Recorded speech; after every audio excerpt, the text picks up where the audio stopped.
Itinda mo ba yan? Opo, talbos kamuti po. Talbos ng kamote. Ano gagawin ninyo dito? Yan po sana ipambili po sana ng school supply ko sa mga bata. Magkano naman itong talbos ng kamote? Tigsa 10 po lang yan. Ilang piraso yan? 3 po. Di 30 pesos. Yun po. Ay, ang notebook ay 25 pesos ang isa. Wala ka bang mga notebook? Wala po. Ano? Brother Will, masaya ako dahil may magagamit na ako sa school. May pong mga batang katutubo. Mahirap lang po kami. Hindi po kami nakakabili ng school supplies. May salamat po. May baon na po ako ng tubig. Anong gustong sabihin, Kuya Marke? Marami pong salamat sa school supply. Papasok na po ako.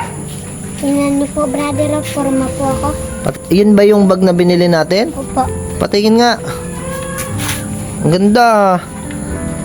Masaya ka? May school supply ka na? May bagong bag ka na? Opo. Ingat ikaw, ah. Opo. Bye-bye. Bye-bye.